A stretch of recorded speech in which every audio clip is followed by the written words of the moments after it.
And we are live for another week of Big Brother 28. We are 1 week away from jury, potentially starting as early as Sunday, potentially, with whatever the heck this twist may be. We'll speculate on it toward the end.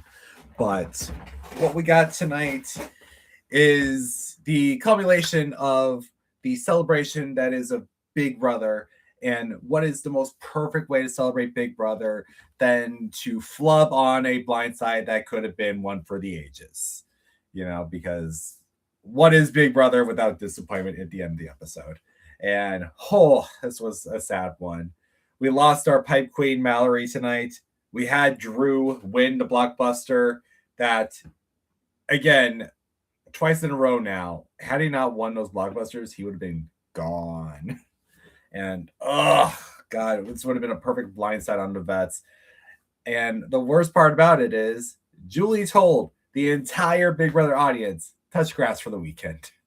Because you're not going to be watching the live feeds until the Sunday night episode. Because we want to do a twist that is going to basically shut down the game for the next few days that people are not going to want or not going to be able to watch. So, yay! But how did we get here to Mallory getting the boot this week? And how am I going to keep going with these rankings? Because every time I rank someone highly, they keep going home. I ranked Mallory as number 1 last weekend. Like, what the frick? Like, I'm so mad. I'm so mad at myself. But I'm also mad at Mallory. I'm mad at Drew. I'm mad at the vets. I'm mad at everyone this week. Everyone's been pissing me off in this game this week, and this season's been pissing me off altogether. But we're here. We're going to talk about what led to this. We're going to talk about this entire mess of this week, and we're going to talk about what this weird twist could be, along with going into next week, because I do have plans for next week's episode. So let's just start it off here with the episode of last week, with the beginning with Big Brother Unlocked, where they're showing Melody and Mallory wanting to do damage control with the vote, only because they had enough time to tell Taylor about voting out Kamu, but not enough to tell Lala. And it's very much to show that Lala was not taking it well and breaks down because of it. But then after that, we get into the Unlocked episode where we're just seeing like a missing moment between Lala, Taylor, and Angela, where Lala's asking Angela about how close she is with Dee. Taylor confronts her after Angela leaves because she's just being too personable, too prodding with the players. And it is very true on that. I mean, Lala has been this way since the very beginning of the game. However, it's been kind of working for her, weirdly enough. I don't know. It's just going to be very odd. I don't know. Again, there's a lot that we're seeing from this week that has very much has me question who's in the best standings to win this game, who is in the best position overall, who is playing the game in a correct manner. But the way this game is being played this season, it's so jarring at times, and I think it's just because of how aggressive the veterans are playing and how people are just kind of following to the side of with it, which it works to their benefit, I guess. But I feel like it's only working for so long with how aggressive it is. And I feel like it is a game that I can see them not winning toward the end about. I don't, because for example, if one of the vets do leave this week, I truly do think if one of the vets do leave and whatever this challenge could be, if it's a very much challenge based thing, just pack it up for Angela. I could really see a scenario where Angela does go. I can also see a scenario where Rick could go. It's just I don't know. If a vet does leave this week, it's going to be interesting in that regard. But let's say if someone like Drew were to leave or Haley were to leave, then I feel like not much is going to change because Melody doesn't like the veterans. Barrett's upset with the veterans. Yash is not happy with the veterans. Neither is Taylor. Neither is Lala. I don't think a veteran can win this game at this point if a veteran is sitting next to someone else that's not a veteran. And I feel like the house is going to try to guarantee that is not going to happen. And that's for the best reasonings. Now, why am I, just diverting myself so far from the course with this whole Lala, Angela, Taylor conversation? But it's just like Taylor's like schooling Lala how to play, which is upsetting Lala. But somehow Lala is in good standings with the veterans. She's in good standings with the entire house. And even though Taylor and Yash are upset with her, where we see in one of the next portions where Lala tries to apologize to Haley about their confrontation, and Lala is doing all this stuff around. Yash and Taylor are talking about how they would likely need to cut Lala at some point because of how emotional she is. But quite honestly, I feel like she's set up better than the other two. Though in terms of gameplay, I don't think people are going to respect her more in the end.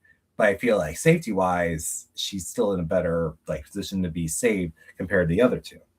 So it's a very wishy-washy house where it's like even if you're in a good position, you could be the next one out, and even if you're in a bad position, you can still go pretty far. This season is very all around. There's so much to work with, and it's so hard to tell who is really in a solid position, because even with Dee and Devins and Angela as their veteran status this week, going into this week, it can change altogether. Like again, if a veteran leaves or someone like a Drew or a Haley leave, it's just as like it was like a double eviction.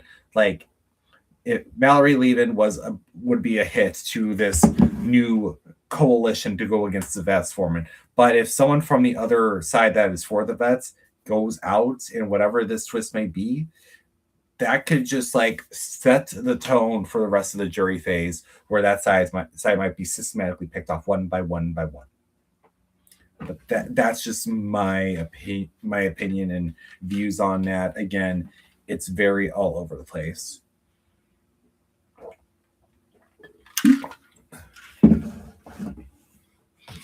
But yeah, so that's where I'm at with that, and that's where we got with that with Unlocked. Other stuff that came with Unlocked, we just we got some conversations about the Drew Mallory Melody stuff about keeping Kamu. Not really much special there. I mean, again, it's been 2 weeks now on this. But anyways, after that, we get a Kamu interview. We get a house guest ranting segment, which we see those every season. Kind of expected with that. Devins is labeled as a BB badass, I guess, because he took out Kamu, and Yash labeled as the BB dumbass, which I don't think is correct. I think Yash is playing an amazing game right now, and I feel like they're going way too hard on him in that regard. I don't know. It's lows. We also got like a missing moment where Dee and Angela share a heart-to-heart about Dee's family, where we get to see Dee's family segment. We see some online videos from fans, and then they bring in Big Brother's 1819 Paul to discuss about the game and the competition he's going to host, as well as the BB drafts update for the hosts, and that Drew was revealed as the final person to win the Time Capsule award this week. So that's what we got for Unlocked going into the Sunday episode. Nothing too special. With the episode starting off, we saw the whole thing with Melody, Mallory, with the whole Lala situation of them not telling her to vote. Then we get them going to Yash in that conversation where they discuss the vote and how Drew and Barrett prefer the vets over everyone else, where they're just kind of getting pissed off about. And we see a mention of the Handyman alliance from Yash in that regard. He's pretty much kind of done with the vets at this point, which I don't blame him, because he's really just kind of put himself into a corner here in this whole thing. And then after that, we get a whole Yash and Drew conversation. They discuss the vote and confirm with Yash that Drew is a rat. And Yash just goes off on him. He's just not a fan. He hates him. He hates Barrett. Granted, after today, I think he's definitely more of a fan of Barrett now. But again, this whole thing is just such an awkward positioning where everyone now in this game is a trio with Haley just as that one outlier that's likely getting linked more into the veterans. So it's just like red corner 2.0, I'd say. But again, you also have Drew, who is a rat that could likely lean in from the whole FAP alliance, just going back to the veterans because that's kind of how he is. And again, a loss for him is a hit to the vets personally. So I don't know. I'm still disappointed with the vote tonight. I really wish it was him. I really wish he could have lost that competition. But the blockbuster, again, it's gonna have its moments where it's like the person you want to win the most doesn't, and you're just gonna have to accept that.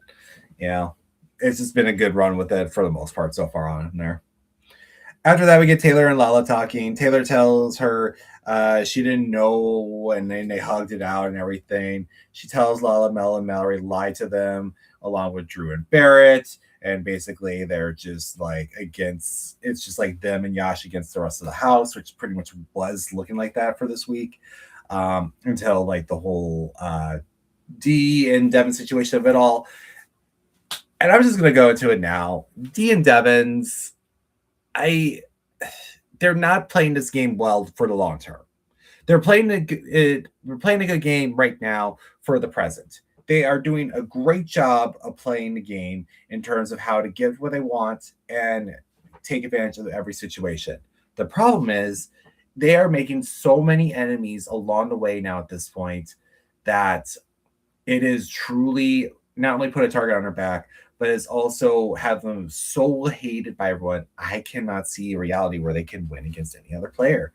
And I feel like part of the reasoning is that they're still having that survivor mindset in them. They're thinking like a Blindside every week and everyone's going to be back to normal, just like how it is in Survivor. It's not.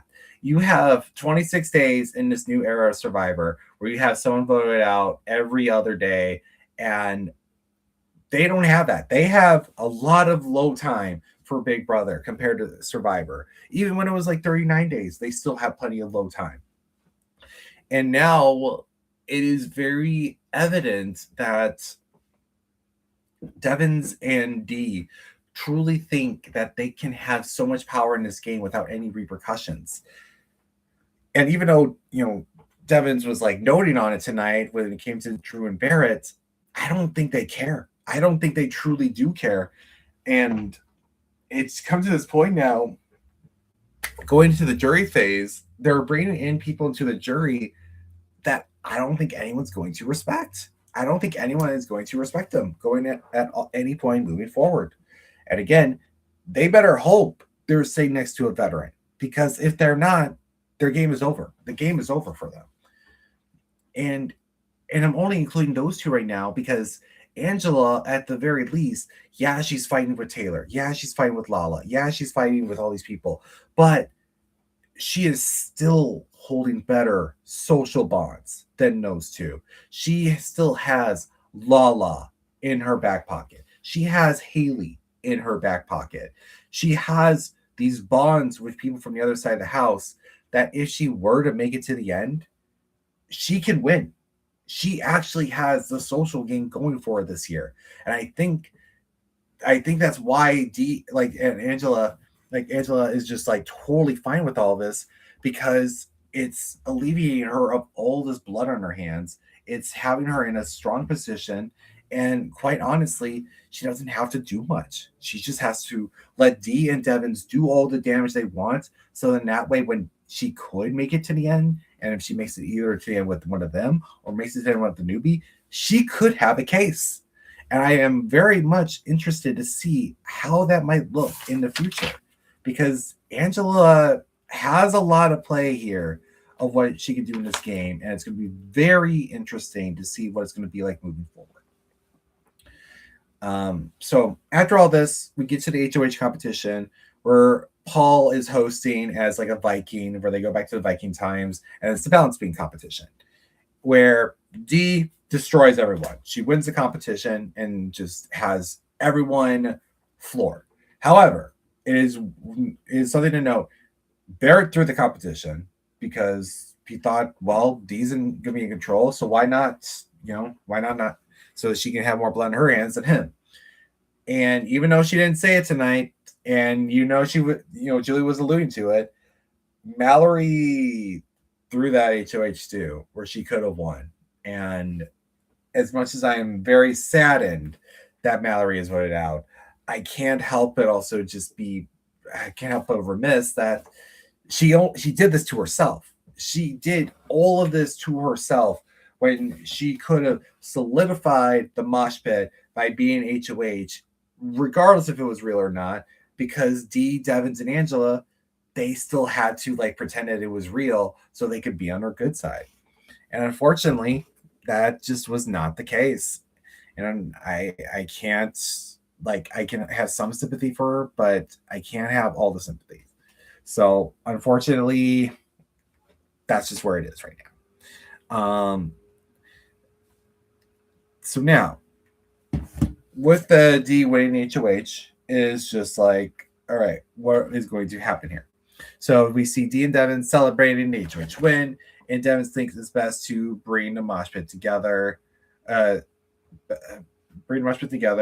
then D wants to backdoor Yash, but Devins pushes for him to be nominated with Lala and Taylor. With this whole conversation just being like the first 5 minutes of her HOH, and then them realizing we can take advantage of this with your bribe and maybe break up the FAP alliance, which again is the right call for D in Devins. It is the right call to break up those four. However, the way they approached it this week very much destroyed their relationship with Barrett. And I don't know what this is going to look like for Drew looking forward in this week. I don't know if he's still going to just be the puppet to the vets, or is he going to realize maybe he needs to look elsewhere? Who knows? But it's just looking to be very rough with how everything was approached this week.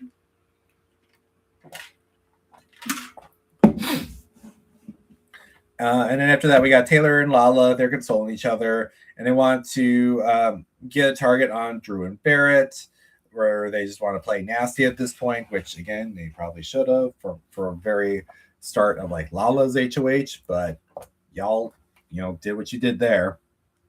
We got Lala and Dee talking then, and they discuss nominations where Dee is considering Lala because of her conspiring against her. Lala brings up Fat pushing it more so on Drew with that whole conversation that was in her HOH room. Following after that, we have the veterans discussing a plan to use the 5K to bribe Yash to keep the three safe. When Yash joins in, essentially Yash just throws Drew and Barrett under the bus with all these lies because he's like, screw these guys, let's do it. And honestly, again, Yash, mad respect to you for doing that. There's like times where you're just like, why not just lie and see what can happen? And Yash did all the right things this week. He was definitely doing everything that was needed to keep himself in this game safe, but also get a bribe from D and also put himself in a power position on basically key making who was going to be voted out this week. So basically, D offers him the 5K. He takes it, and he promises for the next HOH he has to not target the three veterans, which sucks if he is the next HOH. However, like I said, if a veteran does leave, then hey, two veterans, like two veterans then compared to three, that's a little bit better to work on at that point. But then after that, we had a whole mosh pit meeting where Dee discusses nominating people who mentioned her name. She states nominating Taylor and Lala, and then she was basically wanting to throw nominating Drew. And again, I don't know how many times Drew is not going to realize that he is expendable to this alliance. The amount of times that he has been thrown on the block by these people. The fact that he was this close to being voted out today because of that close bond. And with that, they were trying to, bring in Yash into the conversation, and it essentially was to like bring up that whole conversation with the Lala HOH room thing, and it made Drew look worse in the whole thing because he couldn't divulge much information. And it was pretty funny because following after that, we get the whole time capsule thing where Drew wins the never not pass, where he just never have not for the rest of the season, which, let's be real here, is the most useless power for one. And another, they barely ever do have nots for a full season anymore. They rarely even do it for a half of the season at this point. So I feel like his power's just kind of been useless out the gate. Unfortunately, though, and they wanted to hype it up in the episode because Drew was like, "Yeah, I got it," but from what we heard on the feeds, he was just like being very sarcastic. But we were not going to be getting that, I guess. So after that, we have Dee and Drew talking. Drew tells her he got the power and is just really trying to just show trust with her, but just so he won't be nominated. Unfortunately, at the next conversation with Dee and Barrett, she discusses that Drew is going to be on the block, and Barrett is concerned with Dee and her loyalties, which, as we saw with the end of this week, very much showed that, yeah, Barrett kind of just like, okay, 3 strikes, you're done with me type of thing with that whole trust. Because I do not think Barrett trusts the vets anymore. And if word gets out of everything that Barrett was doing these past 2 days, which there already is inklings of it through conversations with Haley, I feel like he is going to lose all trust with them as well. So, end of the episode, we get our nominations. Dee nominates Taylor and Lala and Drew, with Taylor and Lala then calling out Drew, which about the whole situation that happened with Lala's HOH and what was said in that room, which ends the episode there on a very big cliffhanger, to say the least. I was like hoping it was gonna be shown for the entire thing, but I kind of get it. It's like show your stronger stuff for the next episode, I guess. So, start of yesterday's episode for the veto, we get the Noms aftermath, where Taylor calls out Drew and notes Lala said Devin's name, with Taylor escalating on Drew. And Melody notes the convo did include them all like talking about nominated veterans, with then Drew and Barrett then entering and Taylor going to the shower. Now the thing is, Taylor kept on focusing like, I was in the shower. I was in the shower. You were still part of that conversation prior to the shower.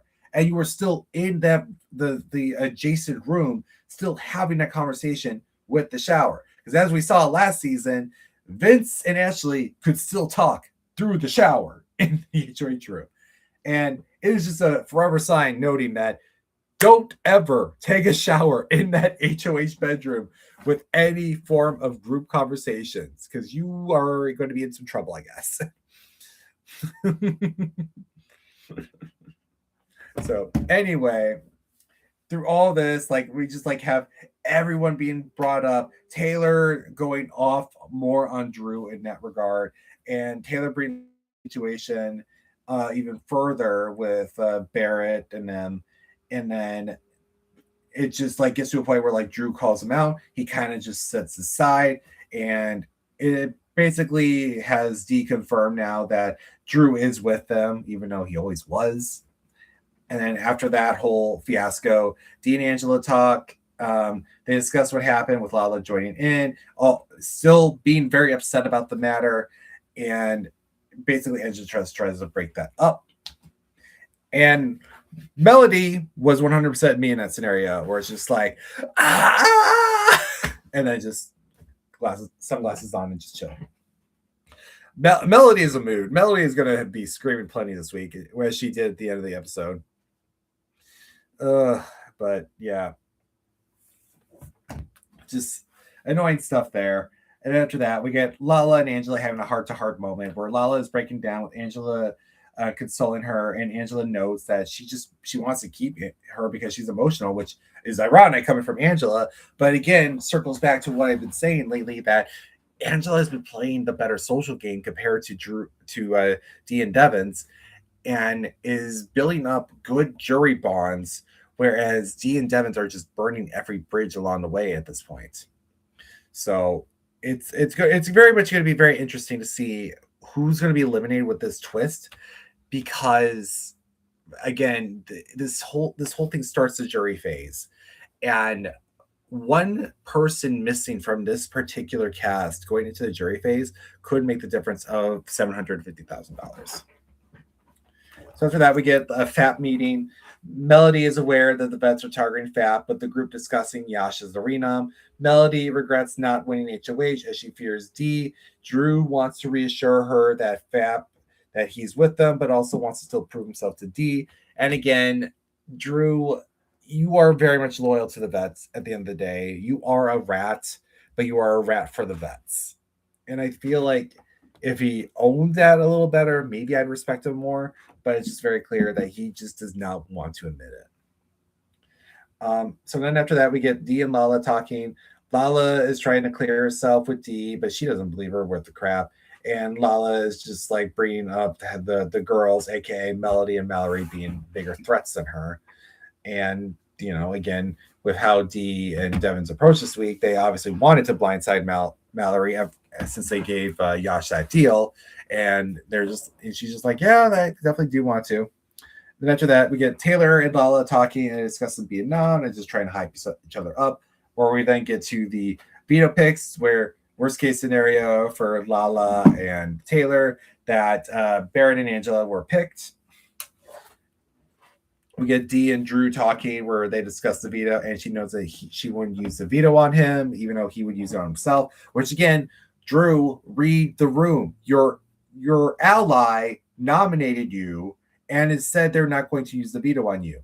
Maybe, just maybe, think she does not trust you fully. Maybe you are expendable to her. Put two with two together. It's just like, come on, bro.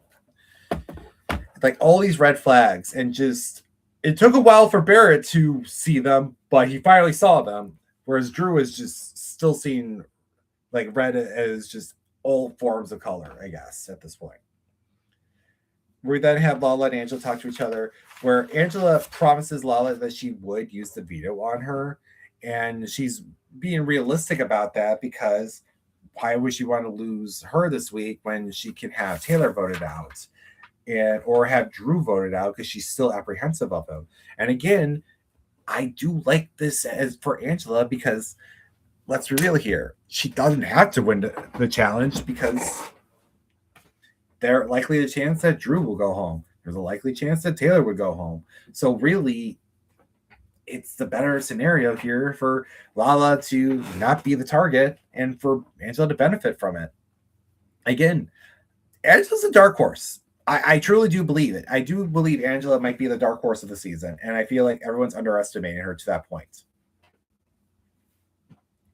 But anyway, we have a whole conversation with Devins just to himself, talking to the cameras and the potential noms and renoms, and it has to be someone from FAP, where he wants to push the idea onto Angela, where he then talks about it, where it has to likely be Melody or Mallory, likely Mallory. He then brings that up with Dee as an idea that maybe that should be their goal for this week.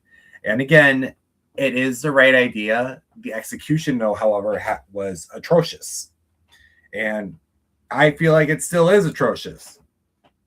It's just their cockiness in this game, Dee and Devins, it goes above so much. And I think I when you look back watching Cirie play compared to those two, you can understand why Cirie was more respected in 50 than Devins and Dee were. And I feel like it's because she has a social grace compared to most people that looks respectful. And the way she acts around people is respectful. So it's very much telling of why Devins lost, why Dee lost, or at least, for 50, but also why Devins lost in his initial season, and why Dee might have almost lost when it came to some of the votes toward the end of her season. And it's very questionable. It is very questionable. So I don't know. So after that, we get to the veto competition, and it's like the same veto competition that they did in Big Brother 14 for the Coaches Cup, where you had to do like 3 rounds of competitions, and whoever wins all 3 of those rounds, or like whoever wins the last round, just like it's like elimination style, wins the Golden Power veto. And this competition was cater made for Lala to win. Let's be real here. Like, to have it be aerobic workouts, just like thrusting and just hip thrusting, and then tongue movements. Lala a freak, right? I add for doing that. Holy crap! Like, she just destroyed the competition every single round. So yeah, no, this was like a open and shut case for Lala to win, and I got to give mad credit for her for that. So she destroyed that competition, and really not much to talk about there other than like the 80s aesthetic. Hated watching the tongue stuff. The tongue stuff went too long. Oh my god. So after Lala wins, Barrett and Drew assume Yash or Haley go up. Devin gloats that Mal will likely be the renom. And then we get a conversation with Dee and Haley where she confides in her that she's not going to nominate her, that she's trying to work with her again and trying to make sure that she is with them at this time.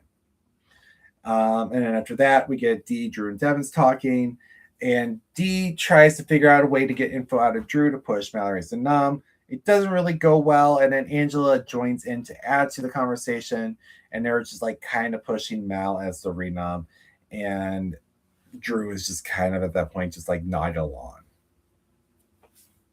So then after that, we get Dee and Drew talk, where Dee tells Drew about her deal with Yash, leaving out the part that he's also going to be protecting Angela and Devins. And this whole thing basically tells Drew that Mallory's going to go up.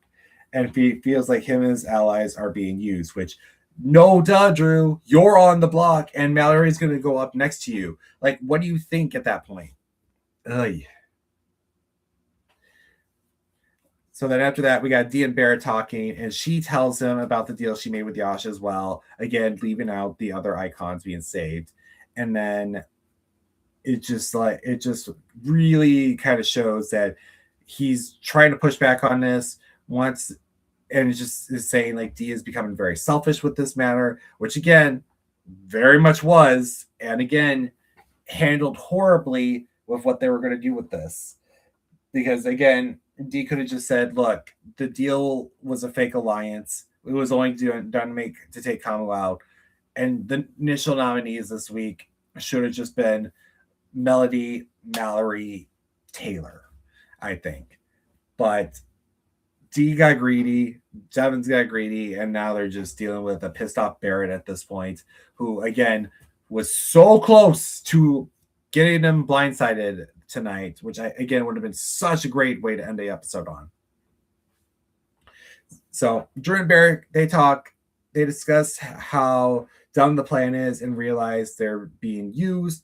They say crossovers and Mesh Pit are basically dead, and we're not aware Devin's listening in, which that whole thing happening was pretty wild. Like, the fact that Devin's bluffed on that, and it just made it look like I knew what you were talking about when he barely knew what they were talking about the entire time.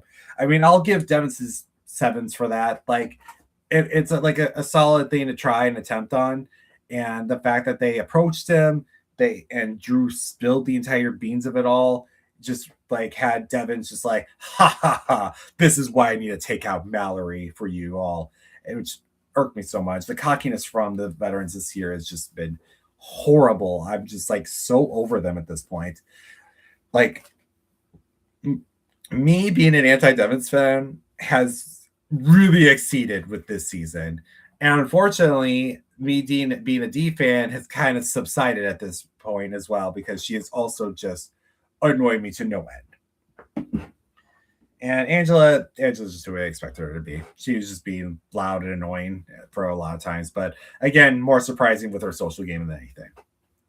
So then after that, Dee and Mallory talks. She tells Mallory that she's likely going to be the renom and gives her reasonings, which are BS, let's be real here, regarding Yash and Haley. And Mallory just breaks down in the DR.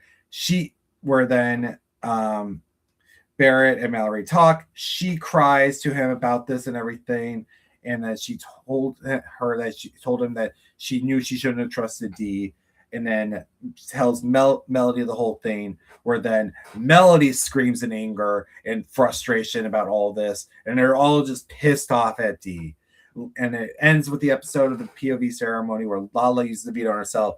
Mallory is renom. Mallory crashes out in the DR, and it's so sad. It's so sad and so emotional too. Like this whole situation is just how horrible Dee and Devins are managing this whole situation, and why they're putting themselves in such an awkward position going into the jury phase of the season if both of them do make it to that point. So it's gonna be rough. It's gonna be rough.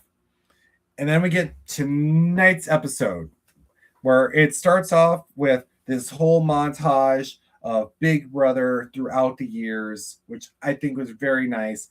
And then Julie going over like the best like of awards, where Dan's funeral won best moment. I think that should honestly go to Keisha's birthday, but that's my personal preference on that.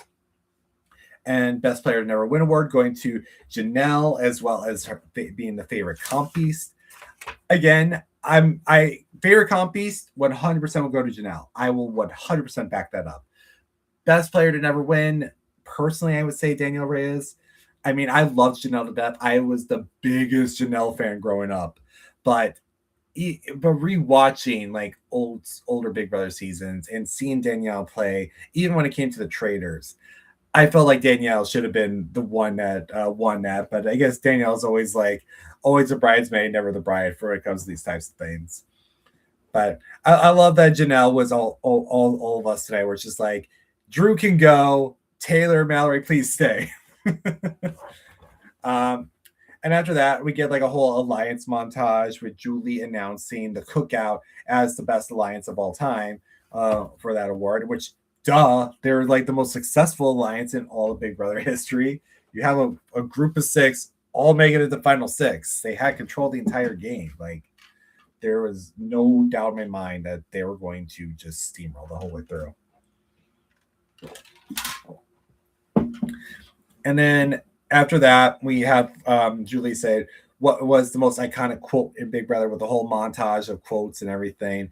And of course, the best one being Rachel Riley's Floaters Grab a Life Vest, which iconic as all hell, inaccurate as well, because of how the floater concept that Rachel was throwing out there was not the correct version.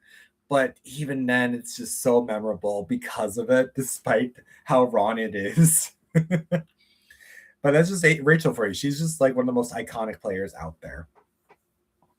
And then after that, we see the Guinness Book of World Records people come out and award Julie not 1, but 2 records for longest, most amount of episodes for a competitive reality show, and most episodes for a primetime TV show, which is very impressive.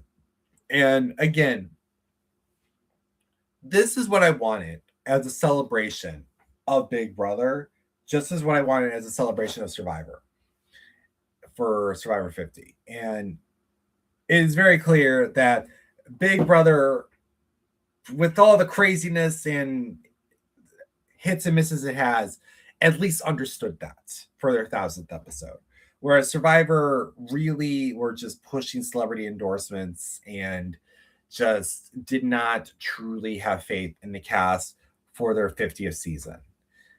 It's such a double-edged sword with that, but I will at least give credit where credit is due for Big Brother and them celebrating the show so well, especially with the players like as the audience. Though I am seeing an image going around where apparently there were more players from Big Brother that were on the back lot part of the studio that were watching the show live, that were and just not as part of the audience, which I'm just like, this better be fake. This better be fake, because oh my God, if this was real, if this is real, CBS, what are you doing?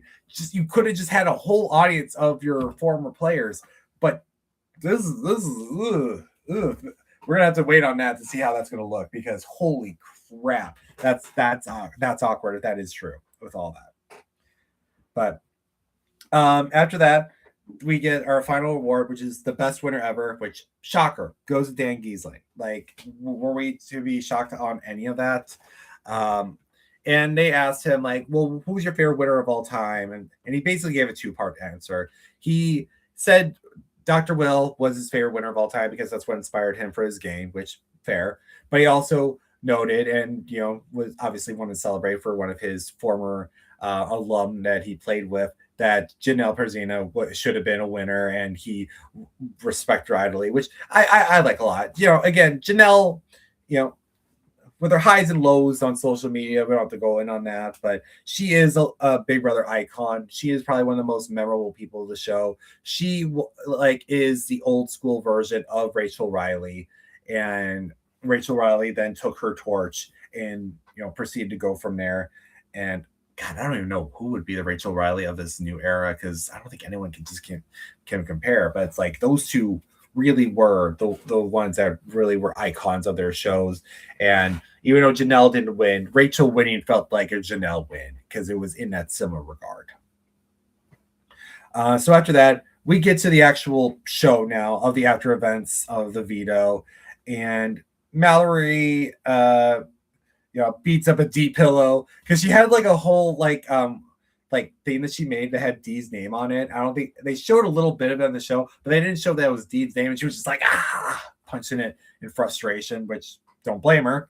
And we then see Barrett and Melody talking, where they discuss the vets potentially switching up on Mal as the target, with Melody voting Drew out over her. Barrett will not budge on that either, and as we saw tonight, they were the only two votes to keep Mallory. Much respect there. And we then see Mallory and Barrett talk. She's crying in his arms. She's upset with everything. She regrets a lot of her game decisions. And Barrett just hates this lack of trust with the crossovers. And again, this whole lack of trust that has accumulated over the course of the week has almost led to an epic blindside tonight, with him almost taking out Drew. And it just irks me so much that it could have happened. But again, it's going to be very interesting to see how this is all going to play out with this weird twist going into the weekend. Because then we see Devins and Barrett talk. Devins assumes taking out Mallory will get Drew and Barrett on his side. But I think at this point, at best, he has Drew. At worst, he's lost both of them. Because Barrett has basically thrown his entire game out there within these past 24 hours in regards to setting up the Drew blindside, because he is basically just gave all of the information to all the players of what happened, and told also, I believe he only told Mallory about it, but potentially Melody might know too now about the deal that Yash had with D. So we'll see how that's going to go. We'll see what this might be. It's just very clear that Barrett has gone scorched earth when it comes to the veterans, and we're going to see how this is all going to play out going into next week. After that, we have Vets and Yash talking to push for the votes to take out Mallory. Yash is still pissed off at them, but he will reluctantly go with it because he'd rather keep Taylor in the whole regard. And then they also have Dee and Devins talking to Haley, where she's also pissed off at them, but reluctantly joins because of her position in the game. So then after that, we got Drew, Devins, Barrett, and Dee talking, where the two basically tell Drew and Barrett, yeah, we got the votes for Mallory to go. So I think that's going to just how it's going to be at this point. And Drew is just like, whatever, I'll go along with this. And Barrett's just pissed off at everyone in that entire room and just like, screw this. I'm done with y'all. I'm going to go scorch earth. And he basically tells them, like, I'm still going to vote for Mallory to stay. I don't care what y'all are going to say. So then after that, Barrett and Mallory talk. He rats out the vets to her about the vote. And then Mallory and Melody, this is like the last time I'm going to be mixing them up, which it sucks, and I'm also happy about that. They talk where tells Melody about the plan. Barrett joins and throws Drew under the bus to them and is pushing the blindside Drew to take down the vets, which was the past 24 hours now. And it would have been the case. It would have been a 5-3 vote with Drew leaving in either scenario had he not won the blockbuster tonight. And then, speaking of, we get to the blockbuster, And it's a competition where it's just like a memory wall of all these moments throughout Big Brother on side A, B, and C. And you have one choice for each one, and one choice is taken, you have to take one of the other two. And it's going to be, you're going to be looking at a wall for the hints for it. And when it came to the second hint, Drew just took a leap of faith and guessed C, whereas the other girls waited for the third one and reluctantly choose A and B, where Drew got the correct answer. I don't know if it was just on a whim of him doing that, or he just wanted to take a guess, but either way, Drew won. Now, if I were Mallory and Taylor, and they were talking about this prior to the feeds going down, that they were going to try to plan a way to win the competition to take out Drew. And unfortunately, if that were the case, I think the best scenario would have just been to like pull one to the side and just be like, look, let's just randomly pick a letter and just hope for the best. Because you have a 66% chance of picking the right one. So why not just take the chance? So I would have just done that and hope for the best results. But unfortunately, that didn't happen. And with a vote of 6-2, with Barrett and Melody being the only votes not to cast that vote to evict, Mallory is evicted. And it's an emotional eviction. Melody is in tears. Barrett's in tears. Apparently, Melody screamed in a pillow or something that Angela noted. And yeah, Mallory leaves. She's happy to see the entire audience being the veteran players that played in the past, where she was interviewed with Julie. And we get a preview for what's to come. And, if you see the title of this video, it is Brittany, Tiffany, Keanu, and Cody in medieval wear from the year 1000 to celebrate the 1000th episode of Big Brother. And personally, to me, I think this is going to be another White Lotus type twist. I think it's going to be a competitive format. Ty, who I will now tell you all, he's going to be on next week's episode. We are going.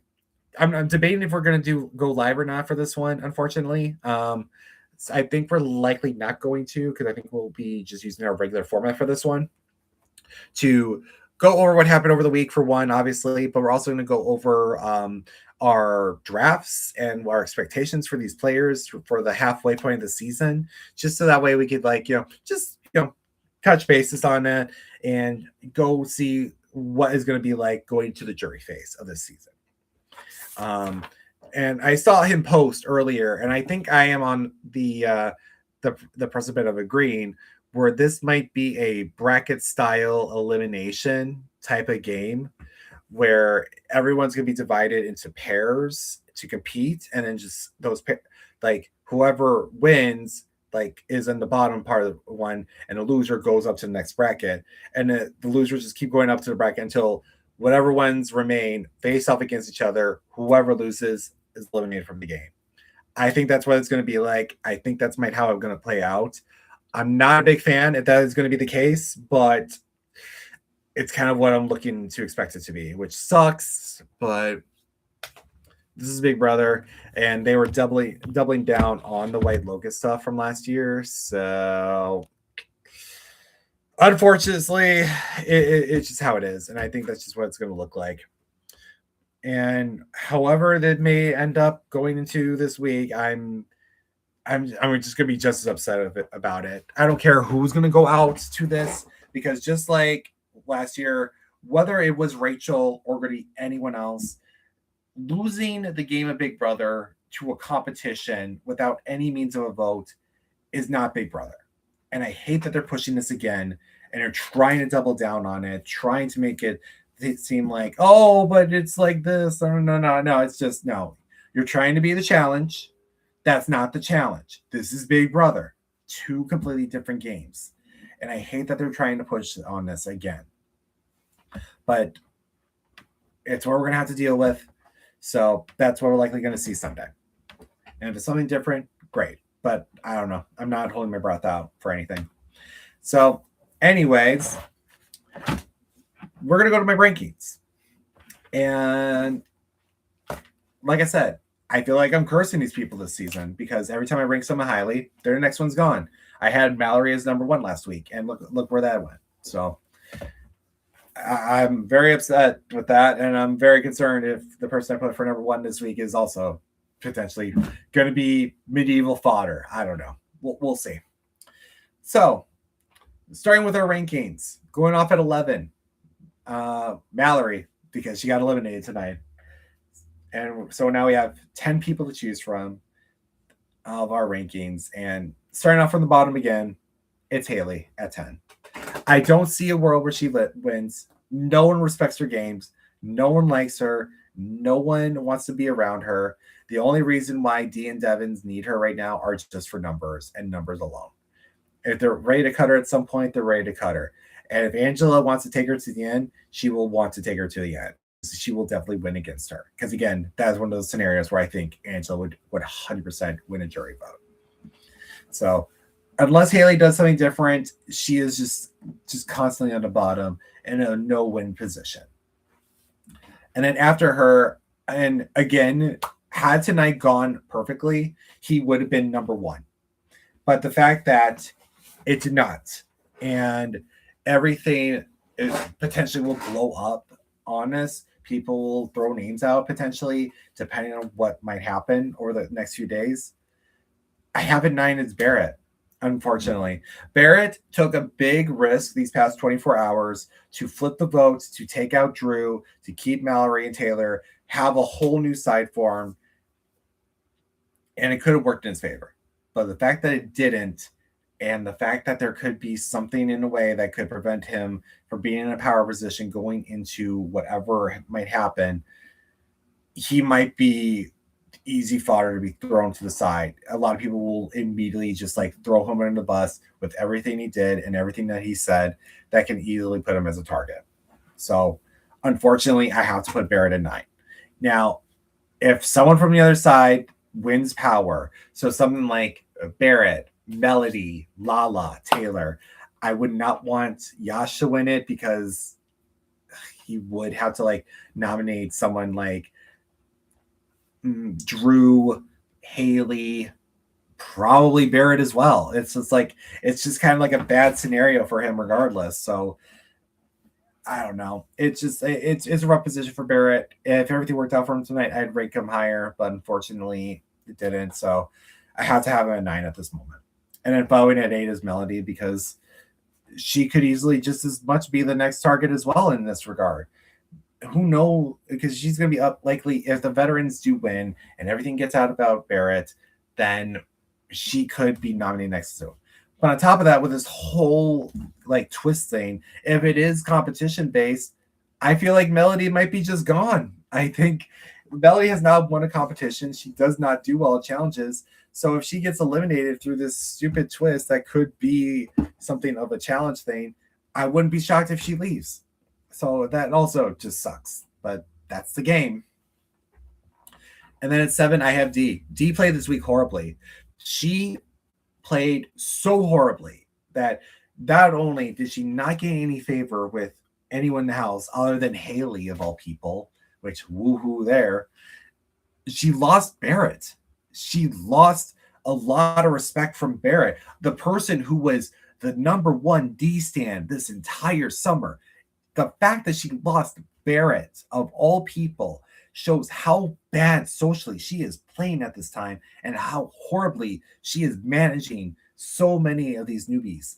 And it's not looking good for her game. Even if she makes it to the end, I don't see a scenario where she wins, quite honestly. And then at 6 is Devins, because he also played this week horribly.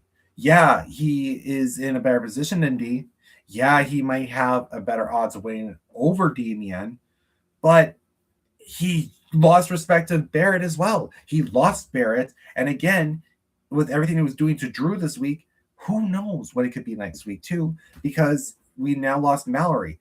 And if Melody rips him a new one, who knows what could happen, because maybe Devins might be in some danger then, because Drew might have to turn on him because of everyone seeing him as the rat.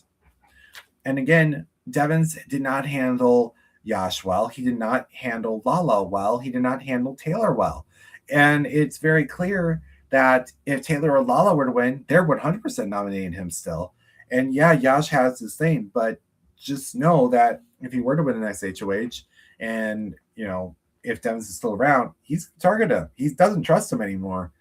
And Devins just played this week horribly. He did not do it well for everyone. And again, it only worked out in his favor because of how the nominations went. So at number 5, I got Lala.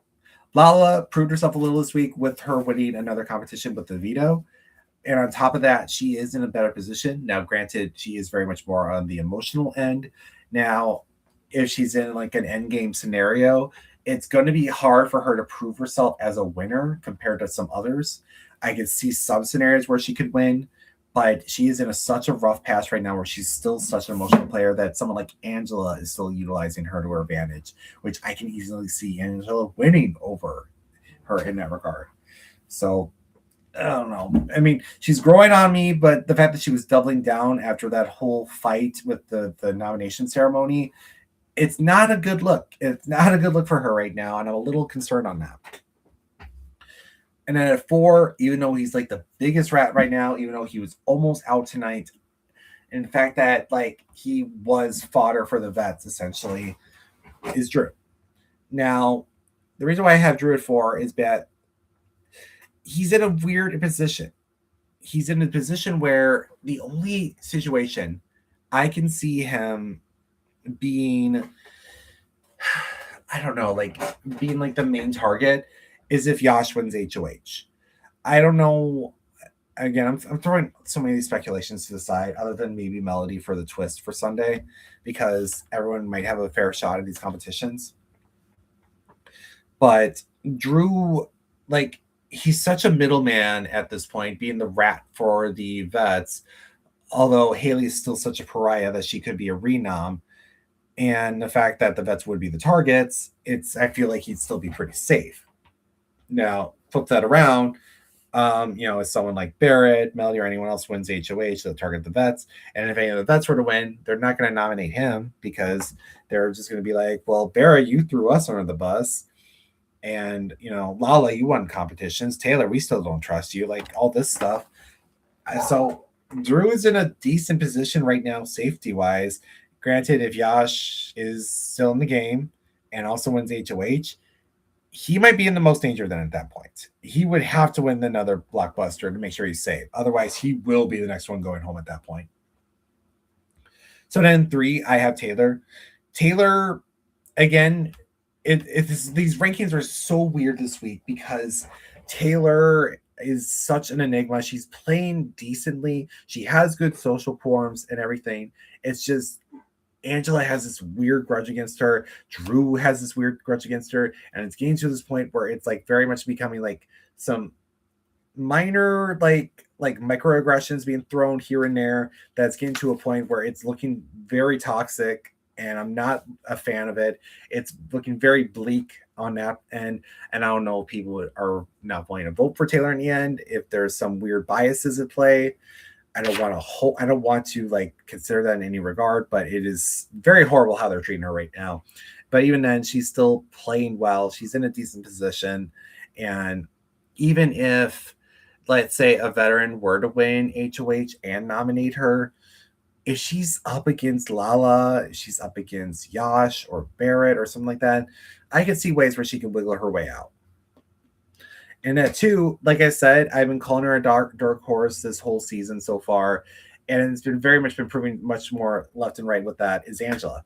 She's emotional. She's wild, but she's got allies. She's got the veterans. She's got Haley. She's got Lala. She's got a lot of people backing her up throughout this game. And, if had Mallory not leave tonight, she would have kind of had some trust with Mallory because Mallory was also very kind to Angela too. So I don't know. There's a lot that Angela has going for her socially that puts her in a position where if the vets were nominated and she was next to D or Devins, either of them are going over her no matter what. And if she's up against someone like Haley, there's some scenarios where it's I think people would rather take out Haley over Angela because are you really going to take out someone like Haley who could be a comp threat later down the line or someone like Angela who's probably not? So that's where I got it right now. But number 1, and It's so shocking that I have him at number one because of how down Ty and I were. And it's going to be very interesting talking about it with him later this week.